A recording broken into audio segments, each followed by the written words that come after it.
निरंतर से करते रहे, शारीरिक व्यायाम करते रहे, तो अपने आप ही हम का किसी प्रकार की बीमारी, किसी प्रकार का मानसिक तनाव, डिप्रेशन नहीं रहता। इसी प्रकार के चक्रासन है। चक्रासन रीढ़ की हड्डी को लचीला, मजबूत और शरीर को ऊर्जावान बनाता है। तो आप देखिए इसका कितना एक लचीलापन कहते हैं।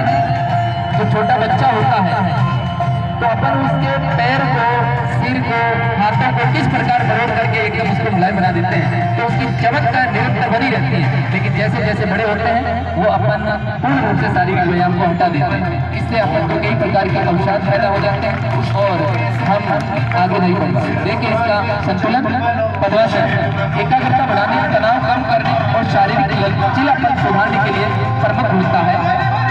शीर्षासन मस्तिष्क में एक परिसंचरण बढ़ा करके एकाग्रता, मानसिक शांति, बालों के स्वास्थ्य में सुधार करता है। यदि आपके बाल निरंतर सफेद होते जा रहे हैं तो आप निरंतर शीर्षासन कीजिए, क्योंकि शीर्षासन में ऑक्सीजन का भी लेवल एकदम बढ़िया रहता है।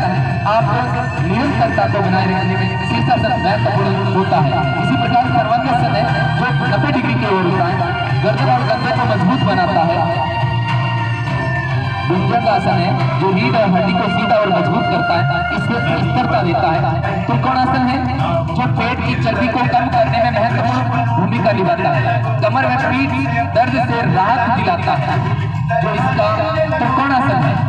कितना अपनी रीढ़ की हड्डी को भी मजबूत बनाता है। इसी प्रकार बंद कौणासन, तितली आसन। तितली आसन वो आसन है जो जांघों, कमर, उंगलियों को लचीला बनाता है और स्वास्थ्य को सुधारने में काफी कारगर सिद्ध होता है। मयूरासन है जो कब्ज से राहत दिलाता है, पेट के अंगों को मजबूती प्रदान करता है। तो जैसे मयूरासन सबको करना चाहिए, इसमें पेट संबंधी किसी प्रकार की बीमारी नहीं होती है। नौकासन है जो मांसपेशियों को मजबूत बनाता है। एक नौकासन कर लीजिए, प्रत्येक मजबूती हासिल करेगा। जोरदार ताली से इनका हौसला आजमाइश है।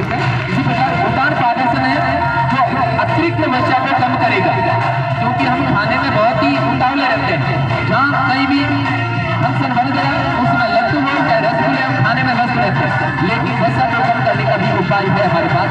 तो आप उतान पादासन करके इस नशा को कम कर सकते हैं। हलासन है जो पेट की मांसपेशियों को स्ट्रेच करती है, पेट की जो मांसपेशियां होती हैं उसको मजबूत करेगी, तो इसलिए आप हलासन करें। उष्ठासन है जो ऊंट मुद्रा में होता है, वो अपन के फेफड़ों को मजबूत करता है। किसी प्रकार के फेफड़ों में जैसे पानी भरने की जो समस्या आती है वो नहीं रहती है, गैस नहीं बनती है, कब्ज